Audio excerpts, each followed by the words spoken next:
Hello, I'm Hellhound, and welcome to another exciting episode of my Midnight Spook Show. I've been getting an awful lot of requests for Maniac from 1980, directed by William Lustig and co-written by Joe Spinell, who also stars as Frank Zito, the villain who is also the protagonist and main focus of the movie. He's the lead character and he's the killer.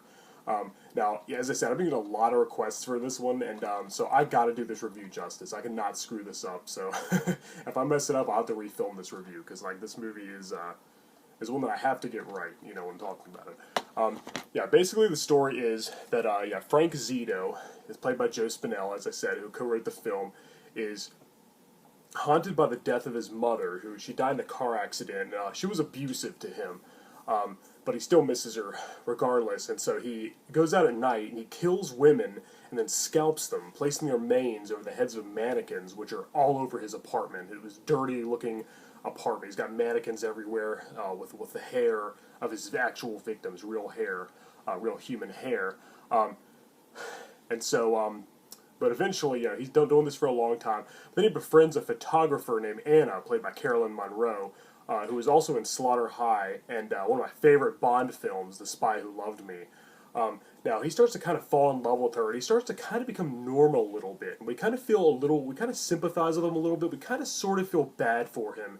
And, you know, any movie that can make such a scumbag sympathetic is definitely doing something right. You know, the directing by William Lustig and the acting by Joe Spinell is just stellar.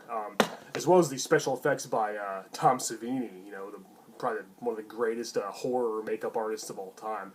He also plays in the movie. He has a cameo role as the guy who gets his head blown up by a shotgun. A shotgun blast blows his head clean off his shoulders. It looks really real. It's a very real-looking effect. It's pretty cool because he designed his own head exploding. Like, he's the one who did the effect, and he's the one who played the guy who got his head blown up. So I always thought that was pretty cool.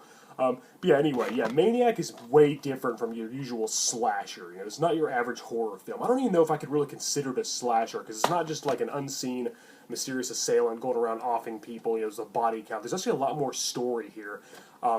You know, it's a very realistic look at a true serial killer. It's a chronicles the life of a real-life murderer. It's kind of similar to Henry, Portrait of a Serial Killer, in that way. Yeah, very realistic murderer. It's very dark and gritty. As I said, you kind of feel bad for him, you know, sometimes, despite being such a low life. You kind of feel a little sorry for him, and the parts where he almost becomes normal and kind of falls in love and becomes a little sympathetic, even though, you know, he misses his mom and scalps women for their for his mannequins, you know. Yeah, it's very, as I said, very, very, very repulsive, very disgusting film. It's very, it really gets under your skin. But, you know, it's not an enjoyable, fun film to watch like most slashers. It's not, it's not like you're going to be like, oh, this is so much fun. It's just a bunch of gore and nudity and laughs and scares. You know, this movie's really grim. It's really bleak and very, very grounded, very real. I love the sleazy New York setting, you know, the seedy hotels and bars, and, you know, the crime-ridden filth, you know, the desolate subway stations. It fits the film's atmosphere like a glove. It's got a great tone. The streets full of prostitutes and, you know, all that stuff. Of course, Frank Zito, Joe Spinell does a fantastic job at portraying this character. He feels so real, and, you know, the fact, as I said, the fact that he made you kind of feel sorry for him is a testament to what a great, underrated actor he was.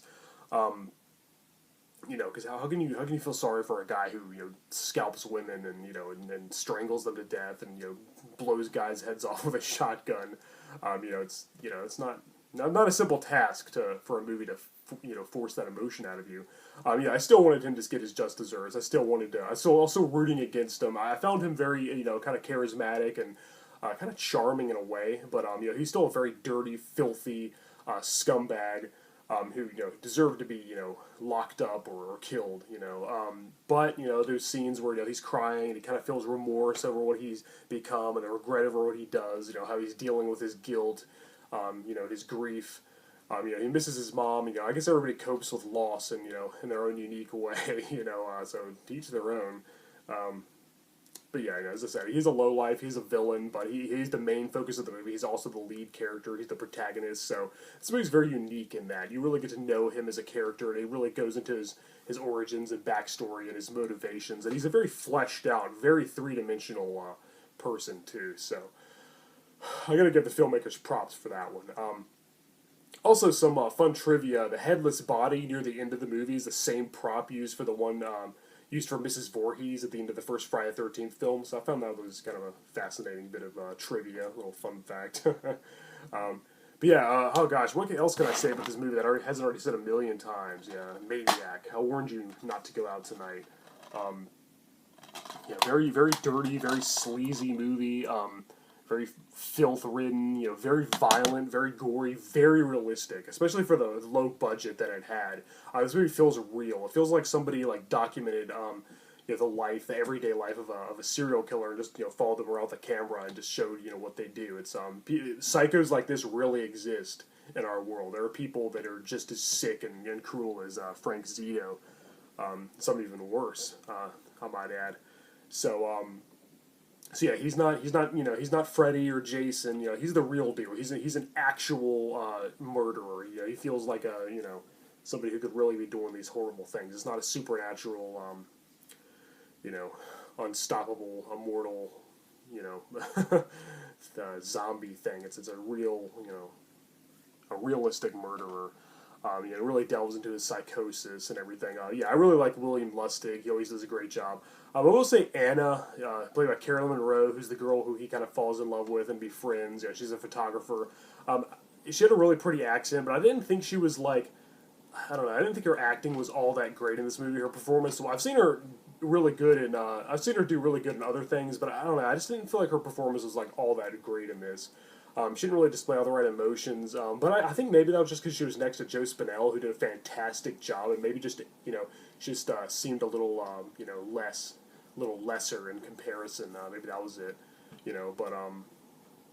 but yeah, very excellent, very well done movies. As I said, this isn't like a slasher you're gonna pop in and invite some friends over and have some pizzas and have a good time. It's more something you're gonna watch and it's gonna get under your skin. It's really gonna stay with you. It's really gonna repulse you. It's a very, very disturbing, very shocking movie in its realism. And critics tore this apart when it came out. They said, "Oh, it's just a generic, slasher with blood and gore and no point to it." But no, they were dead wrong.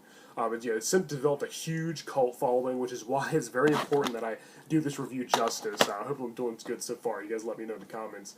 But yeah, Frank Zito is a very realistic character. He's done very well, well written, well acted, great dialogue. Just a very well made all around movie. I don't really have any problems with it. I mean, it kind of loses me a little bit when the love story happens when he starts becoming normal. But I feel like it's necessary character development. I mean, any therapist, will probably tell you that most psychopaths do have a normal side. You don't usually see the sympathetic side of the villains in most horror films. So I thought those movies are very unique in that it felt very fresh and original. This is before Silence of the Lambs and Seven, where realistic serial killers became all the rage. This one actually does still feel like a typical '80s slasher film with a lot more to offer than just a body count and some gore and nudity. So yeah, what else can I add? I think I've just about covered everything. Yeah, very well done. I highly recommend Maniac if you haven't seen it already. I guess it's technically a slasher, but it's a lot more than that. It's much more than that. It's a very realistic chronicle about a very real life type of maniac.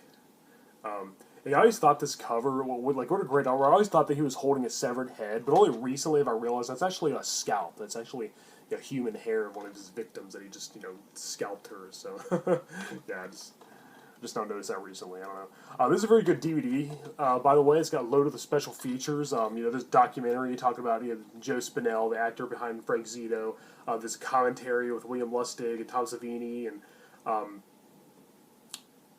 there's some trailers, TV spots, radio spots, still galleries, talent bios. My favorite special feature by far is actually a radio interview with a film critic who's interviewing William Lustig, Joe Spinell, and Carolyn Monroe, and this guy's tearing the movie apart. He's bashing the movie, and he hasn't seen it yet, and he's criticized the movie, but then Lustig, Spinell, and Monroe all defend the movie, and they own his ass. Boy, did they stick it to this guy. Like, wow, they really showed him. They really put him in his place, because he was just saying, oh yeah, it's a typical throwaway, sleazy trash, just, a bloody gore fest with no story or anything. And I love what the part, I believe it was either Joe Spinell or William Lustig that compared this movie to the Herschel Gordon Lewis films, saying that they were way more bloody and had way more gore, but like they didn't really have much of a story, they didn't really have much of a point to them. They were just about the blood, and that was it. They were just about the kills. Now, where this movie's like a lot more than that, the kills are just there as a tool to enhance the story. Like they really put it really well. So that's definitely the highlight for me of this DVD. That's definitely the best feature is that radio interview. So definitely check that out. If you've seen this film and you love it, you don't own it on DVD, definitely get this version. I hear there's also a 2-disc special edition. This one only has the 1 disc. So I'm sure that's loaded with even more features, so you can find that one. Definitely check it out. Definitely pick it out. And I think this has been released on Blu-ray recently too, so I'm sure that's got even more bonus content. So yeah, definitely pick up a copy if you like this movie. This isn't like the type of movie you want to watch over and over, because as I said, it's not really like an amusing, fun little thrill ride. It's more it's more like a look into the mind and the psyche of a murderer. It's really a realistic take on an actual crime, things that actually true evil that actually happens in our world. And I definitely appreciate the movie on that level. So yeah, well, that's Maniac from 1980, directed by William Lustig and starring Joe Spinell. They were going to make a Maniac 2. It was going to be called Maniac 2, Mr. Robbie. And it was going to see Joe Spinell return, I think playing a different character. He was playing a children's TV show host, like, Barney or Captain Kangaroo or Fred Rogers, something similar to that.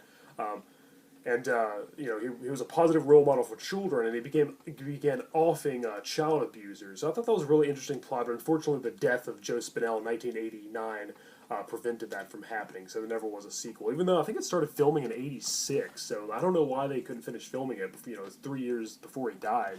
So I'm not really sure what the whole story is there. I don't know much about it. I haven't researched it enough, so for more information, look it up. I'm sure you'll find more info on that. And they actually remade the movie in 2012 with Elijah Wood. I've seen parts of it. I'm sure it's good. I'm sure it's well made. I've heard good things about it, but I don't know, man. I think this is the type of movie that should remain untouched.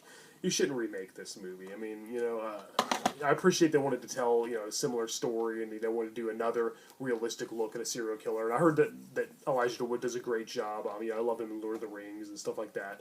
But I don't know, man.